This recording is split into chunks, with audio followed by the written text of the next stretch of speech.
ஜோதிடத்தின் பரிணாம வளர்ச்சி ஏஎல்பி ஜோதிடம். இதை படிங்க, உங்கள் வாழ்க்கை உங்கள் கையில். நீங்க நிதிஷ்குமாருக்கு 1.5 லட்சம் கோடி, சந்திரபாபு நாயுடுக்கு 1.5 லட்சம் கோடி சிறப்பு அந்தஸ்துக்கு ரொம்ப நாளா கேட்டுட்டு இருக்காங்க. இது ஒரு வாய்ப்பாக பயன்படுத்துகிறார்கள். இதை 3 பேரும் குறிவைக்கிறாங்க. இது பெரிய தலைவலி மோடிக்கு. நீ மம்தாவை சேர்த்துக்கிட்டீங்கன்னா நீங்க காலி. ஏற்கனவே சந்திரபாபு நாயுடு நிதிஷ்குமாரை வச்சு உங்களால ஒன்றும் பண்ண முடியாம விழிப்புதுங்கி இருக்கீங்க. மம்தா அவர்களை தூக்கி சாப்பிட்டுருவாங்க. விட்டு கொடுங்க. பிரதமர் பதவியை விட்டு கொடுத்து பாஜக ஆட்சியை காப்பாற்றிக் கொள்ளட்டும். முதல்வர் பதவியை ஏற்காமல் அதை தள்ளி வச்சதுக்கு காரணம் வெறுமனே மோடி மேல் இருந்த நம்பிக்கையோ மோடி மேல் இருந்த அபிமானமோ அல்ல. அவர் சென்ட்ரல் மினிஸ்டர் ஆகணும்னு ஆசைப்படுறாரு. முதல்வர் ஆகலையா? எங்க முதல்வர் ஆகிறதுக்கு ஒரு பையன் இருக்காருங்க. ஜெகன்மோகன் ரெட்டி ஒரு சைக்கோன்னு சொன்னாரு. பட்ஜெட் 1.5 லட்சம் கோடி, அவ்வளவு பெரிய பணம் இருக்குதுல. ஜல் சக்தின்னு சொல்லி அடிக்கடி பேசுவாங்க. அந்த ஸ்கீமுக்கு மட்டுமே 15,000 கோடி ஒதுக்குனாங்க. ஒரு ஸ்கீமுக்கு ஒரு துறைக்கு 3 பேர் போட்டிடுறாங்க. சந்திரபாபு எது கேட்கல? உள்துறை கேட்கறாங்க, ராணுவம் கேட்கறாருங்கிறாங்க. 16ல் 11 பேர் கேட்கிறாரு. அது ஒரு விஷயம். ஆனால் முக்கியமா ஏன் இதை கேட்கிறாருன்னா, இதுதான் செய்வோம், இது செய்ய மாட்டோம். செய்வோங்கிறத கூட விட்டுருங்க, செய்ய மாட்டோம். அப்ப இந்த திட்டத்தை கொடுக்காமல் நாங்கள் ஆதரவு கொடுக்க மாட்டோம். நிதிஷ்குமார் வந்திருக்காரு. இப்போ இது ஒரு சிக்கல் இல்லைங்க. ஹைதராபாத்துக்கு போனா சந்திரபாபு நாயுடு வீட்டுக்கு போகாமல் ஸ்டாலின் வரமாட்டார். சென்னை வரும்போதெல்லாம் கோபாலபுரத்துக்கு வந்து சென்றவர் சந்திரபாபு நாயுடு.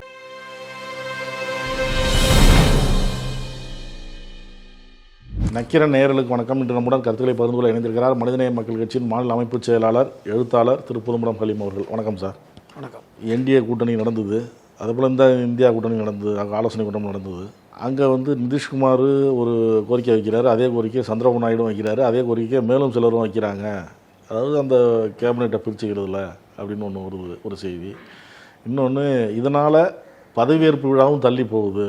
உண்மைதான். இப்போது சந்திரபாபு நாயுடு வருகின்ற சனிக்கிழமை முதல்வராக பதவியேற்றிருக்கணும் ஆந்திராவில். அது தள்ளி வச்சுட்டாங்க.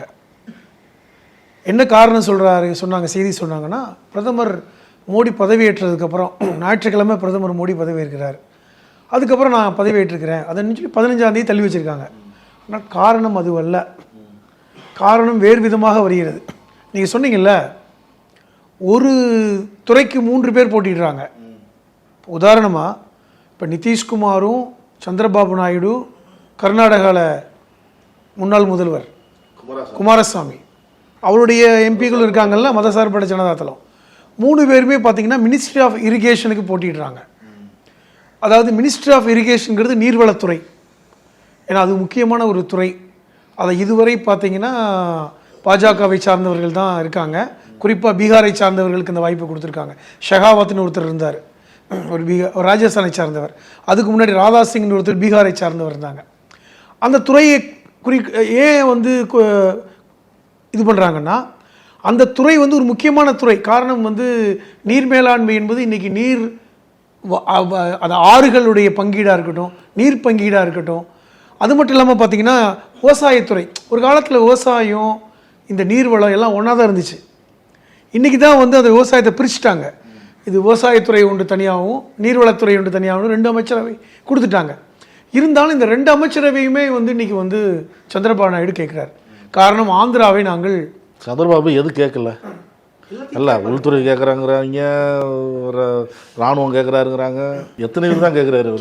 16ல் 11 பேர் கேட்குறாரு. அது ஒரு விஷயம். ஆனால் முக்கியமாக ஏன் இதை கேட்குறாருன்னா, ஆந்திராவில் நீர் சம்மந்தப்பட்ட, விவசாயம் சம்மந்தப்பட்ட தொழில்கள் அதிகம். அதை முன்னேற்றம் அடைய வைக்கணும்னா அந்த துறை வேணும்னு நினைக்கிறார். அதே மாதிரி பார்த்தா கர்நாடகாவில் ஏற்கனவே காவேரி பிரச்சனை நமக்கு தெரியும். இவர் குமாரசாமி அந்த துறையை கையில் வச்சுட்டோன்னா நாளைக்கு காவேரி இஷ்யூவாக இருந்தால் எல்லா இஷ்யூனாலும் அவருக்கு நம்ம பார்த்துக்கலாம். அதை விட முக்கியமானது என்னென்னா, இந்த மினிஸ்ட்ரி ஆஃப் இரிகேஷன் சொல்லக்கூடிய இந்த நீர்வளத்துறைக்கு மட்டும் பட்ஜெட் 1.5 லட்சம் கோடி, அவ்வளோ பெரிய பணம் இருக்குது அதில். இது நீங்கள் கூட பார்த்துருப்பீங்க, இந்த ஜல் சக்தின்னு சொல்லி அடிக்கடி பேசுவாங்க. நீர் மேலாண்மை, ஜல் சக்தி. அந்த ஸ்கீமுக்கு மட்டுமே 15,000 கோடி ஒதுக்குனாங்க, வெறும் ஸ்கீமுக்கு. ஸோ பணம் புழங்குன்ற ஒரு துறை, அது ஒரு காரணம். ஜல் ஜீவன் திட்டம், ஜல் சக்தி திட்டம், எல்லாருமே இது ஏனால் இந்தியாவில் இனி வருகின்ற 2030 இந்த துறை முக்கியமான துறையாக கருதப்படுகிறது. காரணம் நீர் மேலாண்மை ரொம்ப முக்கியமானதாக இருக்கிறது, நீர் தேவை ரொம்ப முக்கியமானது இருக்குன்னு சொல்கிறாங்க. இது ஒரு பக்கம். இப்போ நிதிஷ்குமார் விஷயத்துக்கு வரேன். நிதிஷ்குமார் இதை மட்டும் கேட்கல, அவர் ஏற்கனவே டெப்டி பிரைம் மினிஸ்டருங்கிறத குறி வச்சிருக்காரு, ரயில்வேயை குறி வச்சிருக்காரு. அது ஒன்று. இப்போ இதனால் என்ன பிரச்சனைனா, சந்திரபாபு நாயுடு முதல்வர் பதவியை ஏற்காமல் அதை தள்ளி வச்சதுக்கு காரணம் வெறுமனே வந்து மோடி மேல் இருந்த நம்பிக்கையோ மோடி மேல் இருந்த அபிமானமோ அல்ல. அவர் சென்ட்ரல் மினிஸ்டர் ஆகணும்னு ஆசைப்படுறாரு. இது நல்லா புரிஞ்சுங்க. கண்டிப்பா முதல்வர் ஆகலையா? எங்க முதல்வர் ஆகிறதுக்கு ஒரு பையன் இருக்காருங்க, நர லோகேஷ். அவர் ஏற்கனவே 2017 மினிஸ்டர் இருந்தவர், ஐடி மினிஸ்டர். இப்போ சந்திரபாபு நாயுடு ஜெகன்மோகன் ரெட்டியை வந்து பெருசா பேசல. நர லோகேஷ் தான் தேர்தலில் கடுமையாக விமர்சித்தார். ஜெகன்மோகன் ரெட்டி வந்து ஒரு சைக்கோன்னு சொன்னார் நர லோகேஷ். அது மட்டும் இல்லாமல் நர லோகேஷை தான் வந்து கைது பண்ணி உள்ள ஜெயிலில் வச்சாரு ஜெகன்மோகன். ஏன்னா பிரச்சார டைமில் கூட பார்த்தீங்கன்னா அவருடைய காரில் மேல் கல் எறியப்பட்டது சம்பவம் நடந்துச்சு. அப்போ ஏற்கனவே வந்து இந்த நர லோகேஷுக்கும் ஜெகன்மோகன் ரெட்டிக்கும் அரசியல் ரீதியாக பெரிய பிரச்சனை. அப்போ ஆந்திர அரசியலை மகனுக்கு விட்டு கொடுத்து விட்டு அகில இந்திய அரசியலுக்குள் வரலாம் என்று சந்திரபாபு நாயுடு முடிவு எடுப்பதாக இப்போ தகவல் வருது. காரணம், முக்கியமான பொறுப்பில் வந்து உட்கார நினைக்கிறார். ஒரு உள்துறை அல்லது பாதுகாப்புத்துறை அல்லது வந்து இது போன்ற நீர் மேலாண்மை உள்ள சம்பந்தப்பட்ட ஒரு துறைக்கு வர நினைக்கிறார். இது ஒரு முக்கியமான பாயிண்ட். இப்போ இன்னொரு பிரச்சனை இருக்கு. இப்போ நம்ம நிதிஷ்க்கு ஒரு விஷயம் சொல்லியிருக்காரு, அக்னிவீர் திட்டத்தை நீங்கள் உடனே வந்து வித்ட்ரா பண்ணணும், மறுசீலனை செய்யணும், அக்னிவீர் திட்டத்தை முழுமையாக நீக்கணும்னு இப்போ ஒரு ஸ்டேட்மெண்ட் கொடுத்துருக்காரு பதவியேற்புக்கு முன்னாடியே. என்ன காரணம் தெரியுமா? இந்த அக்னிவீர் திட்டம் என்பது இராணுவத்தில் ஒரு துணை பிரிவு தான். அது வந்து ஒரு முழுமையான வேலை வாய்ப்பை கொடுக்காது. ஒரு 4 வருடமோ 5 வருடமோ வேலை பார்த்து விட்டு வந்துடுவாங்க. ஒரு இராணுவத்தில் ஒரு அடியாள் வேலை அப்படிங்கிற மாதிரிலாம் விமர்சனம் வச்சாங்கல்ல. அந்த அக்னிவீர் திட்டத்தில் அதிகமாக பாதிக்கப்பட்டவர்கள் பீகார் மக்கள். காரணம், இராணுவத்தில் அதிகமாக சேரக்கூடியவர்கள் பீகாரிகள். அப்போ அந்த சமயத்தில் வந்து பார்த்தீங்கன்னா ரயில்வேயை மறிச்சாங்க, பஸ்ஸு மறியல் நடந்தது, இராணுவமே போய் வந்து பீகாரில் வந்து அந்த கலவரக்காரர்களை வந்து தடுத்தாங்க. இதெல்லாம் பார்த்தோம். இப்போ பீகாரில் அக்னிவீர் திட்டத்துக்கு பெரிய எதிர்ப்பு இருக்குது. நாங்கள் ஆட்சிக்கு வந்தால் இந்த அக்னிவீர் திட்டத்தை நீக்குவோம்னு சொல்லிட்டு இந்தியா கூட்டணியே சொல்லியிருக்காங்க. அதை சொன்னவரே வந்து நிதிஷ் தான் ஆரம்பத்தில். அப்போ நிதிஷுடைய செல் திட்டத்தில் அக்னிவீர் திட்டம் இல்லை. இப்போ பதவி ஏற்பதற்கு முன்பாகவே அக்னிவீர் திட்டத்தை நீங்கள் வந்து நீக்கணும்னு சொல்லிட்டு ஒரு ஸ்டேட்மெண்ட் கொடுத்துருக்காரு. இப்போ அதை விட இன்னொரு விஷயம் சொல்கிறேன். இப்போ பீகார் மற்றும் ஆந்திரா இரண்டுக்கும் சிறப்பு அந்தஸ்து கேட்குறாங்க. முன்னாடி இருந்து கேட்டுட்டு இருக்காங்கல்ல, அதை நீங்கள் கொடுத்தே ஆகணும்.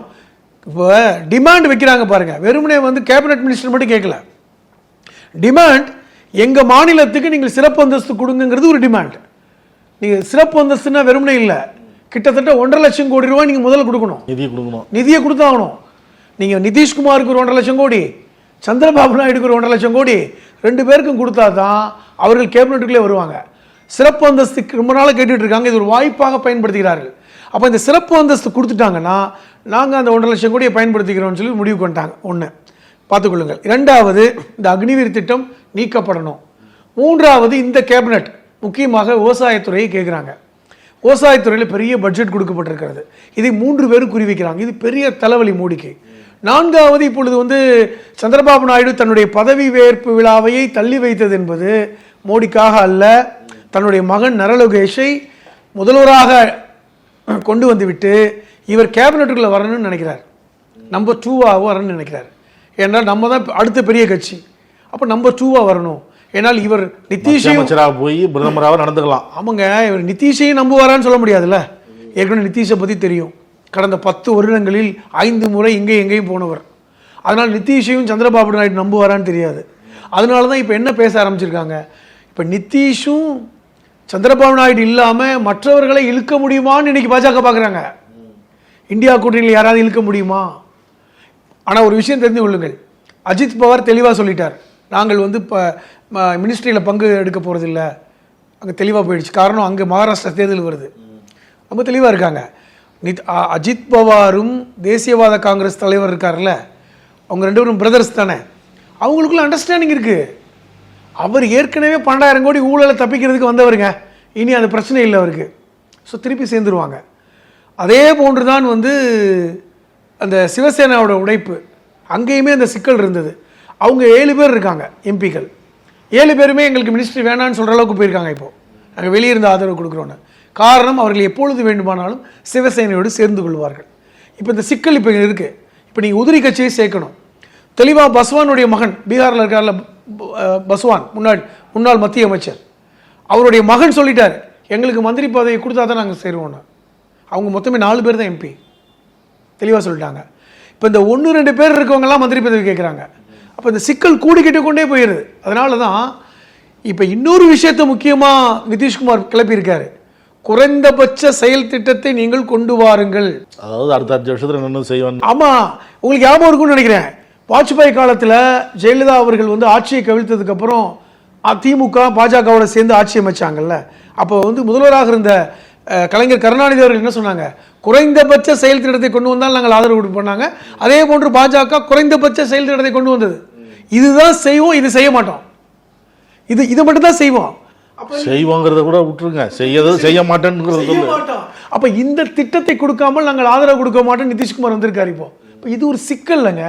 இப்போ நீங்கள் எதை செய்ய மாட்டீங்க, குடியுரிமை திருத்த திட்டத்தை அமல்படுத்த மாட்டோம், பீகாரில் முஸ்லீம்களுக்கு பிரச்சனை பண்ண மாட்டோம், 3 வேளாண் சட்டங்களை முழுமையாக நீக்கிடுவோம், என்ஆர்சி என்பிஆரை நாங்கள் எப்பொழுதும் அமுல்படுத்த மாட்டோம்னு சொல்லி நிதிஷ்குமார் சொன்ன ஸ்டேட்மெண்ட். அவர் முதல்வராக இருக்கும்போது என்ன சொன்னார், யாரோட, இவங்களோட சேர்ந்துருந்தார்ல, ஜேடியோட. அப்போ வந்து சட்டமன்றத்தில் தீர்மானம் ஏற்றினாங்க, எப்படி நாங்கள் என்பிஆரை இந்த மாநிலத்தில் அமல்படுத்த மாட்டோன்னு.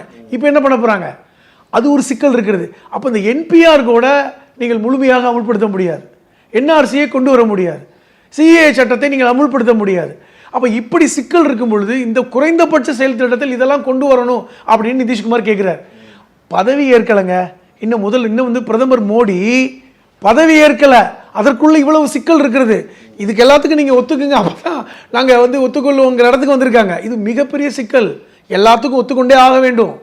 இப்போ ஆக மொத்தத்தில் இப்போ நிதிஷ்குமாரும் சந்திரபாபு நாயுடும் நெருக்கடியை ஆரம்பித்திருக்காங்க. இவர் முதல்வர் பதவியே வேணாம், நான் உள்ள வர்ற அளவுக்கு இவர் வந்துட்டாரு. ஏன்னா நிதிஷ்குமார் வந்து கேபினெட்டில் வர்றாரு. அப்போ அவரை விட்டுட்டு இவர் முதல்வராக இருந்தால் நிச்சயமாக உங்களுக்கு ப்ராப்ளம் வரும்ல, பிரச்சனை வரும்ல.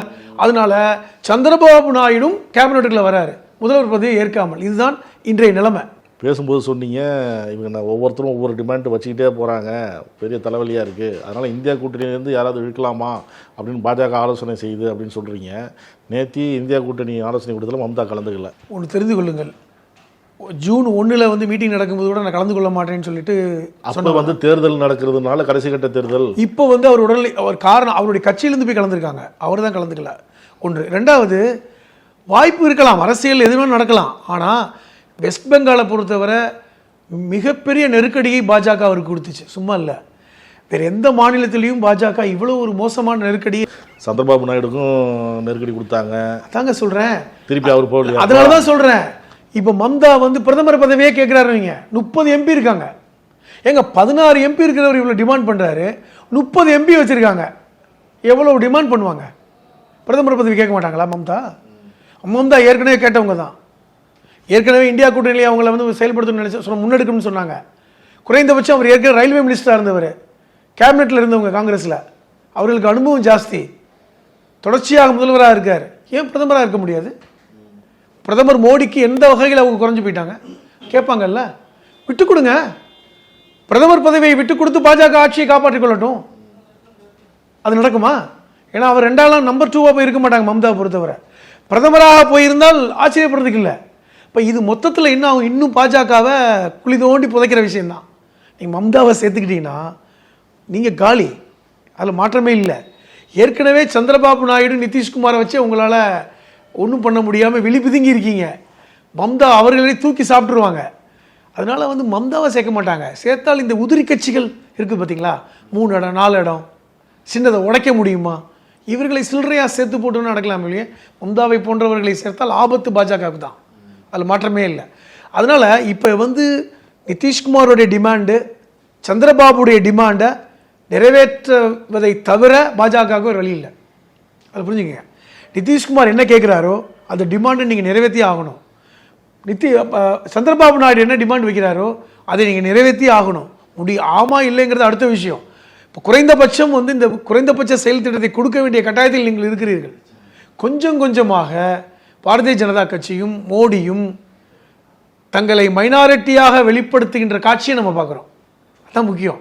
இதுவரை வந்து ஒரு பிரம்மாண்டத்தை காமிச்சாங்கல்ல, அவங்க ஒரு பிரம்மாண்டமான பிரதமர், 56 இன்ச்சு பிரதமர், நான் வந்து ஒரு சர்வாதிகாரி மன்னர் அப்படிங்கிற மாதிரி நடை உடை அந்த மிடுக்கெல்லாம் காமிச்சாங்கல்ல. இப்போ கொஞ்சம் கொஞ்சமாக இழந்து கொண்டு இருக்கிறது. இன்னும் ஆட்சிக்கே வரல. இன்னும் பிரதமர் பதவி ஏற்கல, அதற்குள் இத்தனை டிமாண்டு. இதுக்கப்புறம் அதான் சொல்றாங்க, இப்போ இந்தியா கூட்டணியுடைய மீட்டிங் முடிஞ்சதுக்கப்புறம் தலைவர்கள் வந்து பேசின விஷயங்கள் எல்லாம் லீக் ஆகிட்டே வருது. என்ன நடந்துச்சு அங்கேன்னு, என்ன பேசியிருக்கிறாங்க தெரியுமா? இந்தியா கூட்டணியில் we will wait and watch, நம்ம அமைதியாக இருப்போம், என்ன நடக்குதுன்னு பார்ப்போம். நிச்சயமாக இந்த மைனாரிட்டி கவர்மெண்ட் ரொம்ப நாளைக்கு நிற்காது. அவங்க பேசின விஷயம், இந்த மைனாரிட்டி கவர்மெண்ட் ரொம்ப நாளைக்கு நிற்காது. நம்ம வெயிட் பண்ணி மீன் பிடிப்போம், மீன் பிடிக்க போகிறோம், வெயிட் பண்ணி மீன் பிடிப்போம், காலம் கனியும், அமைதியாக இருப்போம். நமக்கு இப்போ எந்த பாதகமும் இல்லை, எந்த லாஸும் இல்லை. அங்குதான் பதட்டம், அங்குதான் பிரச்சனை.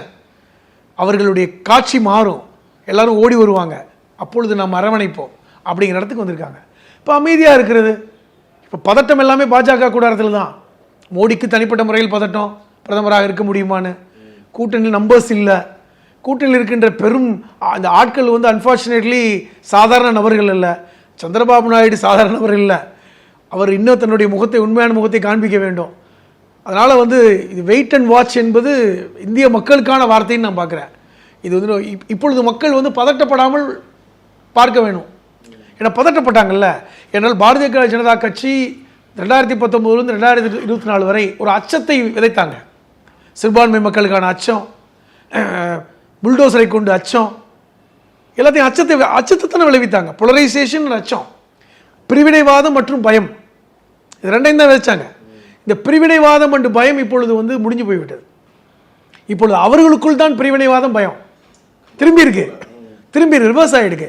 அப்போ அதை நாம் வேடிக்கை பார்ப்போம். இதுவரை நாம் அதை பார்த்து பயந்தோம், இப்போ நம்ம வேடிக்கை பார்ப்போம் என்று இந்த இந்தியா கூட்டணி தலைவர்கள் சொல்கிறாங்க. அதுதான் உண்மை. பாஜக ஆளாத மாநிலங்களில் ஆளுநர் தலையீடுகள் அதிகமாக இருந்தது, தமிழ்நாடு உட்பட. அது மத்தியில் பாஜக ஆட்சி வலுவாக இருந்ததுனால அந்த மாதிரிலாம் இருந்தது அப்படின்னு சொன்னாங்க. இனிமேல் அதோடைய போக்கு எப்படி இருக்கும்? வாயை மூடிக்கிட்டு இருப்பாங்க, வாழை சுருட்டிகிட்டு இருப்பாங்க. இதுவரை தேர்தல் முடிவு வந்து பேசினாரா நம்ம ஆளுநர்? எல்லாத்துக்கும் ஸ்டேட்மெண்ட் கொடுப்பார்ல, எல்லாத்துக்கும் அறிக்கை கொடுப்பார்ல, எல்லாத்துக்கும் கருத்தை பேசுவார்ல, ஏன் வாயை திறக்கலை? இனி வாயை சுருட்டிக்கிட்டு அவங்க ஆளுநர் வேலையை பார்ப்பாங்க. அது ஒன்று.